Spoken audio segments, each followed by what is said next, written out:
You might have heard recently that there's been some changes to the way that golden packs work, and some people are suggesting that maybe golden packs are worthless now, or they've ruined them. But we're going to have a look at what's actually changed, and when it's changed, and how much difference does it actually make to the value of golden packs, to find out if they have been ruined by alchemy.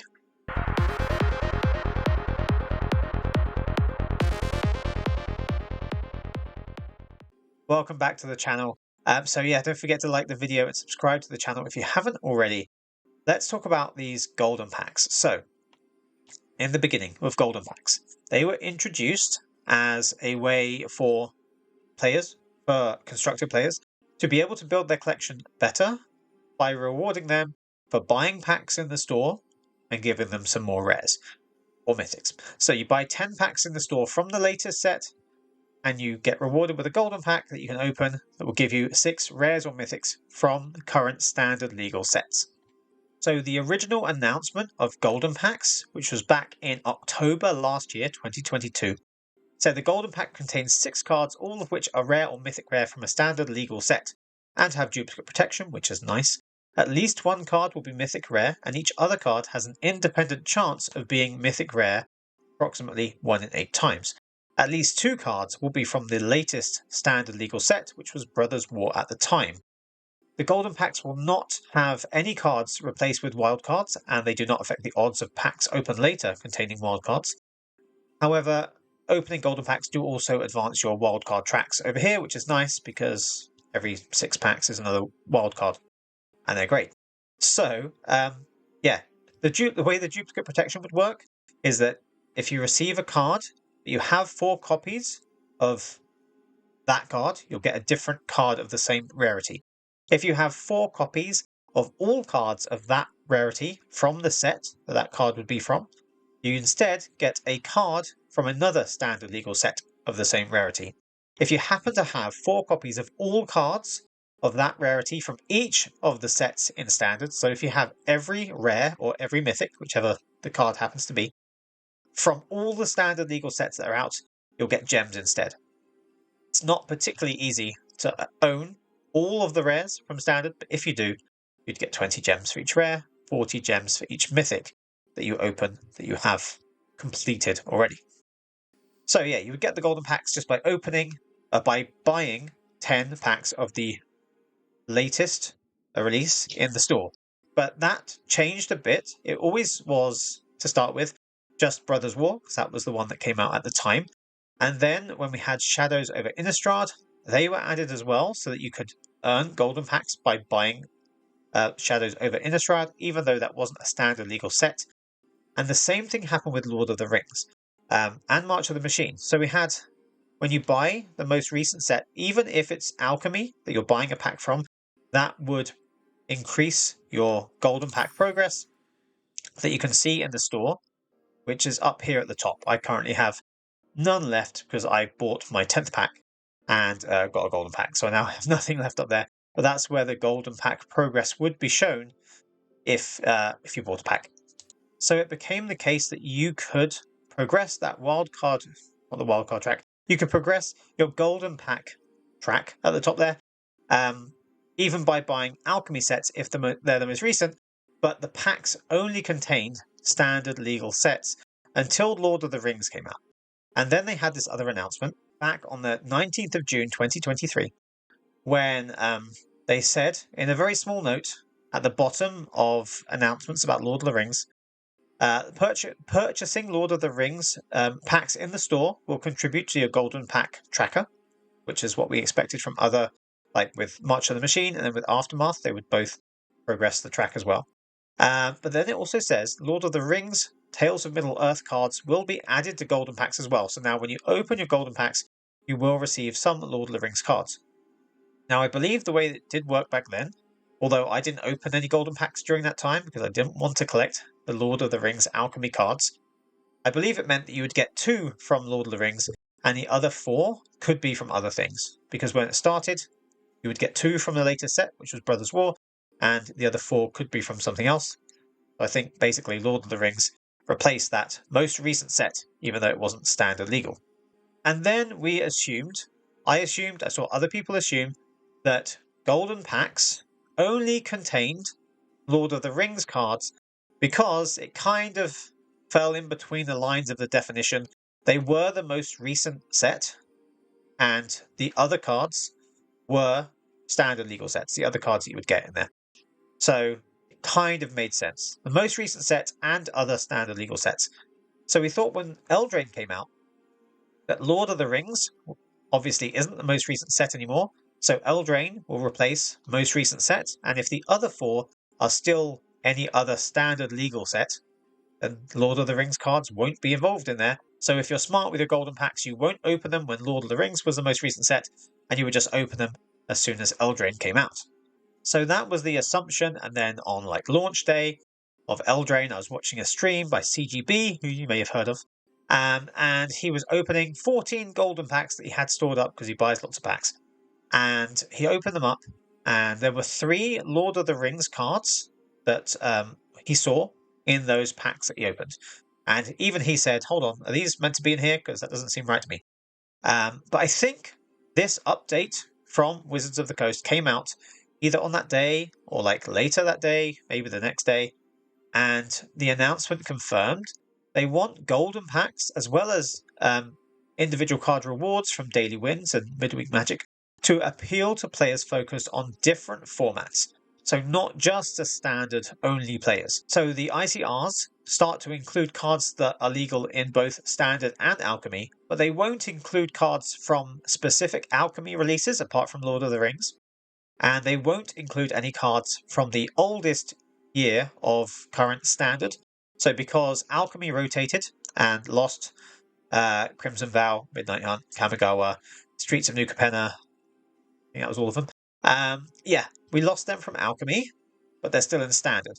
But in golden packs, as well as in other individual card rewards and in the mastery pass, we're not going to see any cards from those 4 sets anymore. Not in those like rewards, because they're not in alchemy.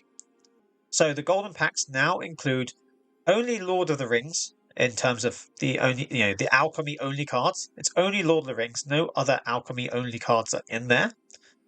But they are there to a lesser degree because they're not the most recent set, and there's not so much chance of getting them. So the question has been, has this ruined golden packs? Now that we open our golden packs and out of the 6 rares or mythics we can find, if some of them could potentially be Lord of the Rings cards, will non-alchemy players lose interest in golden packs or not find them as valuable, or maybe focus on other ways of building a collection rather than buying the packs, getting the golden packs? Well, now the way that the golden packs break down, they have 2 rares or mythics from Eldraine, being the most recent set. They have 1 guaranteed mythic from the last year of standard, so back to Dominaria. There's 1 other, at least rare, possibly upgraded to mythic, card from the most recent year of standard. So 2, basically, from the most recent year of standard. And then the last 2 out of the 6 will be from the most recent year of standard, plus could be from Lord of the Rings. So the sets that it can be are from Dominaria United, The Brothers' War, Phyrexia All Be One, March of the Machine Aftermath, Lord of the Rings, or Wilds of Eldraine in those last 2 out of the 6. So what that basically means is, to simplify the maths, because I'm not going to count up all the rares, I mean I could, but I'm not going to, is that 4 of the cards will definitely still be the most recent set or the most recent year of standard only. And only 2 of the golden pack have a chance of being Lord of the Rings, but they only have a very, very roughly speaking 1 in 7 chance of being from Lord of the Rings, because there are 7 different sets they could be from. Now, Aftermath is a smaller set. If you want to be really accurate about this, you could count up the number of rares over all of those sets, and then divide the number of rares from all of the sets, divide the number of rares in Lord of the Rings by the number of rares in all of the sets, and you'll find the chance of actually getting a Lord of the Rings card. But because there's 7 sets, I'm just going to make it really simple and say it's about a 1 in 7 chance. Now, the way the duplicate protection works is also biased towards standard players, so we don't have to worry so much about this. If you're going to open a card that you have 4 copies of in your collection, the duplicate protection will replace that card with a card of the same rarity from the same set if you don't have 4 copies of it. So if you're going to open a card from Aftermath, you already have all the rares from Aftermath, or you already have 4 of that rare from Aftermath, it'll give you a different rare from Aftermath. If there are no cards left that you have in Aftermath, like you have all of the rares, then it will be replaced with another card from the same rarity that you don't have the 4 copies of from another standard legal set in Golden Packs from the last year of Standard, but not Lord of the Rings. If there are no cards in that rarity in any of the standard legal sets, then it will be replaced by another card of the same rarity from an Alchemy standalone set in Golden Packs, which is Lord of the Rings. And if you happen to have all the rares from all the sets, you get the gems instead. So it's kind of, yeah, it's going to look at Alchemy at the very last resort. If you have all the other rares from everything back to Dominaria that's standard only then will it give you a rare from Lord of the Rings in more than 2 potential slots. So technically, there's a chance that you could open a Golden Pack and get 6 Lord of the Rings cards, but you'd have to own every rare and mythic from the last year of Standard, including the current set, to be able to do that. So you basically completed your collection as much as it matters. So I don't know how many people have done that, but if they have, they don't need to worry that they're going to get extra cards they're not using, because they have every card anyway. So how much does this actually ruin Golden Packs? Well, it means, very roughly speaking, so I'm just going to keep the maths as simple as possible, you have 2 separate 1 in 7 chances of opening a Lord of the Rings card from a Golden Pack. Then for every 7 Golden Packs you open, you should expect to see roughly 2 Lord of the Rings cards, which means you have less than a 5% chance of opening a Lord of the Rings card out of all the cards you open. So if you get 100 cards from Golden Packs, you'll probably have 4 or 5 of those are Lord of the Rings cards. In fact, on that stream that CGB did, he opened 14 Golden Packs and he found 3 Lord of the Rings cards, which I think is about 3.5% of all the cards he opened from the Golden Packs. So that works out about right. Obviously, there's some variance in there. You could get luckier or unluckier, and it could be higher or lower. But it basically means that Golden Packs are worth about 4.5 or 5% less than they were before. So if you really want to take that value off, which I guess, look, if you don't play Alchemy at all, yes, you have a 1 in 7 chance, twice, for each Golden Pack that you open, that you'll receive a dud card, one you'll never use, might as well be empty. Of course, if you ever want to play Historic or Historic Brawl, and you might want one of those cards one day, then technically, even if you open an Alchemy card, a Lord of the Rings card, it's not wasted, because one day you could still potentially use it, but I get it's not as good as getting a standard rare or mythic. So yeah, take off 4 or 5% of the value of Golden Packs and tell me if they're now worthless. Golden Packs, along with the Mastery Pass, they're the 2 best things for free-to-play or budget players to be able to build a collection from constructed just by playing games, opening packs, buying packs in the store. There aren't any other things there for free-to-play or budget players other than the Golden Packs and the Mastery Pass that I would keep telling people to focus on, because these are so good. So if you want to take 5% off the value of Golden Packs, go ahead and tell me if it's still worth it. So let me know what you think in the comments below. Do you think that Golden Packs are worthless now, bearing in mind everything I've just said? Like, you might get a Lord of the Rings cards, but out of 80, you might get like 2 or 3. Is that really a problem? Let me know what you think. And don't forget to like this video and subscribe to the channel if you haven't already. And I'll see you in the next one.